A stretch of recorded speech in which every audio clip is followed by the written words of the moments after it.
Сигурно дека јавноста е многу чувствителна, посебно кога станува збор за овие разговори и преговори и реагира и на најмала провокација и слично, што не може да се очекува како начин на делување или постапување од страна на власта. Значи, мора да има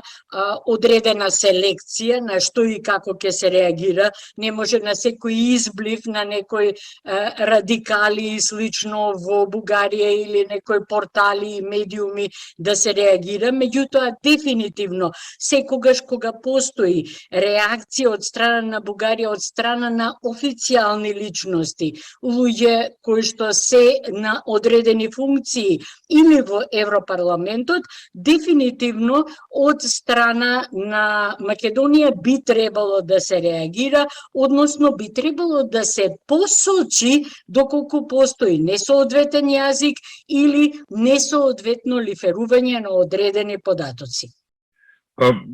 Причината за ова што разговараме е токму реакцијата на она што се случи со шефот на македонскиот дел од мешовитата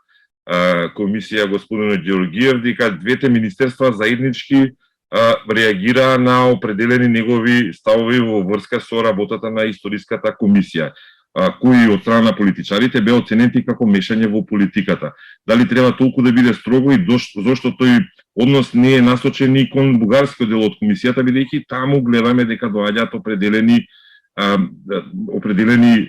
изјави или реакции кои може да се стават во тој ред. Па, да ви кажам право, јас на реакцијата од страна на министерот Османи баш гледам порака која што е упатена и до бугарската власт. Значи, неговата порака дека комисијата која што се бави со историјата не треба да биде подложна на политички влијанија, меѓутоа не треба ни да се меша во политиката, може да се свати, и јас така ја сваќам, како порака не само до представниците на комисијата, туку и до представниците на бугарската власт, од кои што се бара да држат дистанца од работата на оваа комисија, и тоа таков вид на дистанца кој што не би ја поврзал работата на историската комисија со било кој дел од пристапните преговори на Македонија во Европската унија. И уште едно прашање во врска со пристапот на државата кон припадници на македонскиот народ, односно оние кои што се чувствуваат како македонци во Бугарија. Лично мислам дека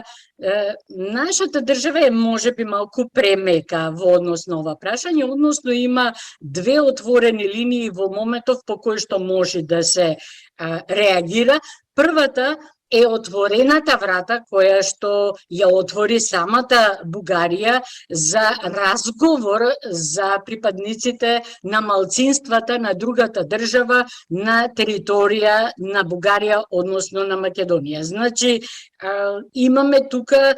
постапка на Бугарија со која што таа повикала за одреден облик на постапување, односно условно кажано на мешање на другата држава во она што се случува со луѓето кои што себе се перципираат како припадници на соодветно малцинство. Втората линија за која што јас многу стојам, тоа е линијата на одбрана на генералните, на основните човекови права кои што произлегуваат од подпишаните и ратификувани меѓународни договори,